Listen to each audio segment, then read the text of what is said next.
नमस्कार। मैं कहानियाँ सुनाता हूँ कि 695वीं कड़ी 695th एपिसोड में अभिवादन स्वीकार कीजिए देवतोष का। दोस्तों, आज उनके खत और आप में खत तारीख 15 जनवरी साल 1956, जनवरी 15th 1956। प्रिय भाई, तूला उम्र हो, आप दीर्घायु हों। आपका खत तारीख 10 जनवरी मैं आपके भांजे के खत के वसूल हुआ मिल गया। ताज्जुब है कि आप उसके खत को देखकर क्यों परेशान हो गए। उसमें कोई परेशानी की बात तो थी नहीं। मैंने उसके केस को पहले ही हाथ में ले रखा है। अजीज क्यों फिक्र कर रहे हैं? वो तो सीधा साधा अच्छा लड़का है। आपने ये भी लिखा कि आप खत पढ़कर देख लें कि इसको क्या हो गया है। मुझको उसके खत में एक भी ऐसी बात न मिली जिससे कि अजीज परेशान हुए। आपने इस खत में लिखा कि मेरी कैपेसिटी बढ़ाइए। उसको भी मैं करता चलूंगा। यहाँ तो अब बफजले ही गुरुजी महाराज की ही शक्ति काम करती है। नुकसान होने का तो कभी अंदेशा ही नहीं। अगर मोहब्बत मान लो नाकाबिले बर्दाश्त कहीं पर हो सकती है तो गुरु महाराज की एक निगाह में संभल सकती है। अगर कहीं पर कोई उलझन पैदा हो जावे तो आप मेरे गुरु महाराज जी से सब अर्ज़े हाल कर दें, यानी प्रार्थना के तरीके पर उनके सामने रख दें। चीज़ फौरन होगी।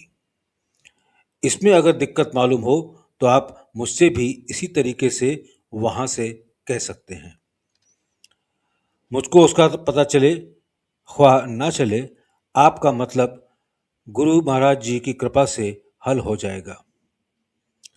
मैं आपके भांजे को भी एक खत लिख रहा हूं ताकि उसका हिजाब मुझसे टूटे। हिजाब कहते हैं पर्दे को, यहां पर है हिचक। ताकि उसका हिजाब मुझसे टूटे। आप यकीन रखिए कि आपको सही रास्ते पर डाल दिया है और बफजले ही आप जरूर मकसद पर पहुंचेंगे। इस्तकलाल के साथ चलिए। इस्तकलाल कहते हैं स्थिरता। इस्तकलाल के साथ चलिए, कोई खटके की बात नहीं है। अब मैं आपके 9 जनवरी के खत का जवाब देता हूं जो एक ही दिन मौसूल हुए थे। आपने ये लिखा कि मुझको मंजिल और रास्ते में कोई फर्क नहीं मालूम होता।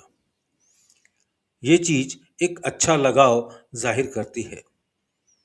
और भाई, मेरा तो ख्याल ये है कि अगर अभ्यासी को मोहब्बत है और हुस्न इत्तेफाक से कोई रहवर ऐसा मिल जाए, हुस्न इत्तेफाक कहते हैं फॉर्चुनेटली, सौभाग्य से, और हुस्न इत्तेफाक से कोई रहवर या गाइड ऐसा मिल जाए जो हर वक्त अभ्यासी को उसके वतन की खबर देता रहे और खुद भी उसमें कयाम पजीर हो चुका हो। कयाम पजीर मतलब ठहरा हुआ हो।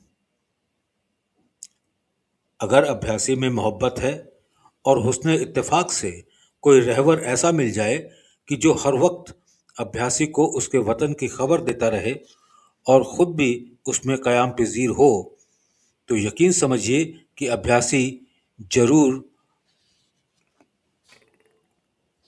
जरूर अपने कमाल को पहुंचेगा। आप तो ऐसे शख्स यानी मेरे गुरु महाराज के जेर तालीम हैं कि जिसकी रोशनी अगर गौर से देखा जावे तो पूरे जहां में छा चुकी है और हर जगह और हर सेंट लोग गौर से अगर देखें तो रूहानियत चप्पे चप्पे में भरी मिलेगी। अब रही ख्वाहिशात और शुकूक। शुकूक कहते हैं डाउट्स को। अब रही ख्वाहिशात और शुकूक, रफ्ता रफ्ता ये भी खैरबाद कह देंगे। Rome was not built in a day. Rome एक दिन में बसाया नहीं जा सकता। मुझे तो वो चीज़ें साफ करनी हैं और कर भी रहा हूं कि जो ख्वाहिशात और शुकूक की बुनियाद हैं।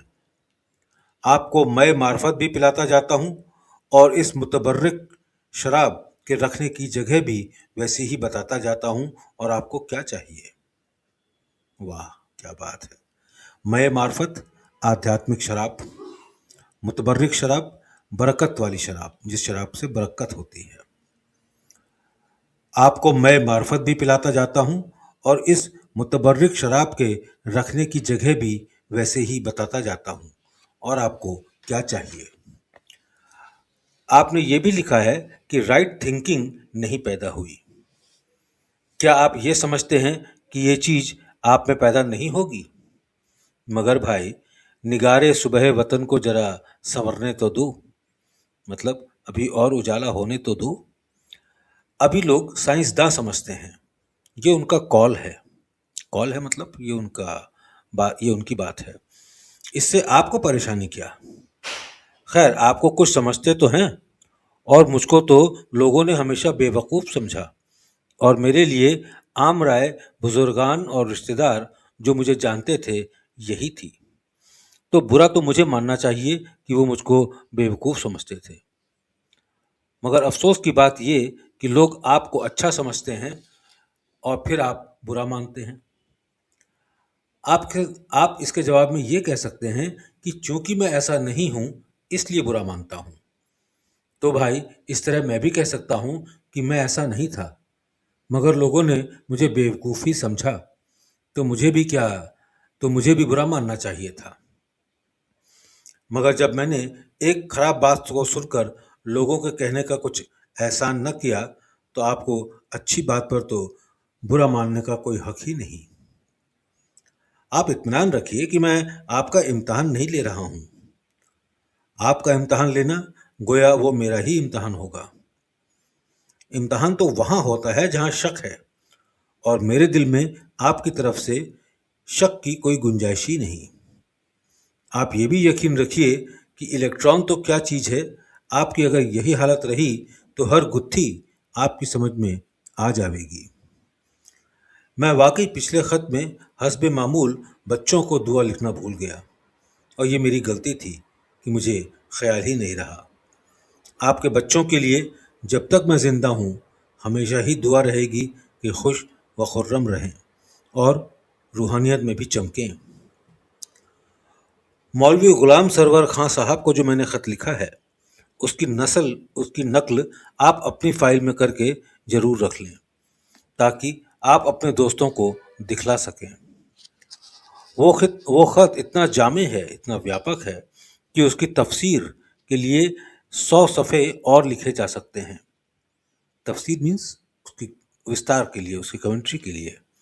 वो ख़त इतना जामे है कि उसकी तफसीर के लिए 100 सफ़े और लिखे जा सकते हैं।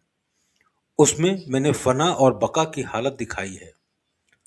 फ़ना और बका के लिए हिंदी लफ्ज़ लय अवस्था और तुरिया है। इसमें वैराग्य और भक्ति की हालत भी पूरे तौर से दिखला दी है। इसमें मैंने ये भी दिखला दिया है कि इंतहाई पहुंच पर इंसान का एटिकेट क्या होता है। उसमें इज़्ज़ और इनकिसार यानी नम्रता और विनम्रता, उसमें इज़्ज़ और इनकिसार किस हद तक है। एक जगह मैंने ये भी लिख दिया कि मुझे आपने अपने हुजरे दिल यानी दिल के कमरे में जगह दी है। खुदा करे कि ये दिल जिसमें मुझे आपने बसाया है हुजरे दरवेश यानी फ़कीरों का कमरा की खबर आपको देता रहे। इसका मतलब इस कदर है कि जिस कदर चाहो लिखते चले जाओ। खुदा करे कि ये दिल जिसमें मुझे आपने बसाया है हुजूरे दरवेशां की खबर आपको देता रहे। इसका मतलब इस कदर है कि जिस कदर चाहो लिखते चले जाओ। वैसे मुख्तसर मायने ये भी हैं कि आपके दिल में खदशात इस डर से पैदा ना हो। खदशात कहते हैं डेंजर्स, खतरे। कि आपके दिल में खदशात इस डर से पैदा ना हो कि जिस फ़कीर को बसाया है वो क्या कहेगा। दूसरे ये कि जहाँ फ़कीर बस गया वहाँ पर खदशात पैदा नहीं हो सकते। इसमें मैंने कमाल भक्ति का नमूना भी पेश किया है और इसमें मौलवी साहब की बुजुर्गी हर जगह कायम रखी है और अपना इज़्ज़ व इनकसार। इस खत में मैंने एक छींटा तासुब यानी धार्मिक या जातीय पक्षपात, इसमें मैंने एक छींटा तासुब से बरी होने का भी दिया है और उसमें यह भी दिखलाया है कि मैं दूसरों की रूहानी खिदमत करने का किस कदर दिलदादा हूं। मैं बड़ा खुश हूं कि आपने उर्दू की किताब का तर्जुमा शुरू कर दिया है। मैं भाई एक्स को भी इत्तला कर दूंगा। बड़ा अच्छा हो कि भाई एलएम इसका तमिल में भी तर्जुमा कर लें। मुझे उनसे मोहब्बत है और उनका हाल पूछ लेना। आप खत में जिसका चाहें अपने दोस्त अहबाब का हाल शौक से लिखा करें। जिन साहब ने रियलिटी या डॉन देखी है और खुश होते हुए अपनी ये राय दी कि इसमें माई विजन का चैप्टर ना होता तो इस किताब का कोई क्रिटिसाइज नहीं कर सकता था। जब मैं माई विजन लिखने बैठा तो कुछ साथियों ने कहा कि ये ना लिखा जाए, मगर ज़्यादातर की राय थी कि ज़रूर लिखा जाए। चुनांचे लिख ही दिया और उसमें एक और ये भी बढ़ा दिया कि बिलीव इट और नॉट, मगर मैं उनके लिए यही कहूँगा कि वो भी कोई क्रिटिसाइज नहीं कर सकते और ये बातें सब सही हैं। मिसाल के तौर पर लिखता हूँ कि गल्फ स्ट्रीम के बारे में जो पेशेन गोई यानी भविष्यवाणी है वो सही है और सही हो रही है। यहाँ के अखबारों में जब विलायत वालों ने ये कहा कि गल्फ स्ट्रीम अपना कर्ब बदल रही है या बदलना शुरू कर दिया है, अपने अखबार में मेरी पेशेन गोई निकाल दी कि हिंदुस्तान का एक आदमी इससे पहले कह चुका है।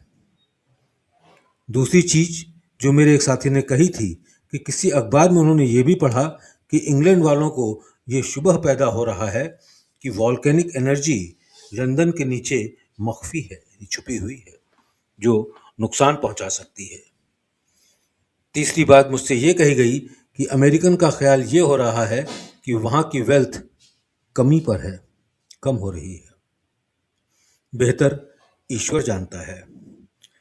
विजन की सनद उस वक्त तक नहीं हो सकती जब तक वो बातें जुहूर में ना आ जावें, और इतनी सुपर कॉन्शियस स्टेट होना मुश्किल है कि उसके सही और गलत होने का अंदाजा कर सके।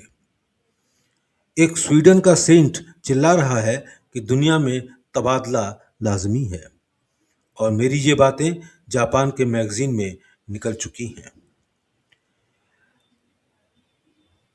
मिस्टर एक्स ने आपके घर का पता पूछा है ताकि वो जब भी कभी इरादा करें आसानी से पहुंच सकें। वो आपसे मिलने का जल्द इरादा कर रहे हैं। आप अपने घर का पता इनको लिख दीजिएगा। मुझे मालूम नहीं था वरना मैं ही लिख देता। बच्चों को बहुत दुआ और प्यार। जनाब मौलवी साहब से मेरा बहुत बहुत सलाम अर्ज कर दीजिएगा, और मजाक तो है ही, ये भी कह दीजिएगा कि चूंकि उन्होंने मुझे अपने दिल में बसा लिया है तो कहीं ऐसा ना हो कि मैं उकता कर अपने घर वापस चला जाऊं। इस साल गुरु महाराज का जन्मदिन 15 से 17 फरवरी को मनाया जाएगा। आप नीज दूसरे सत्संगियों को मदऊ कर लीजिए। दुआगो रामचंद्र।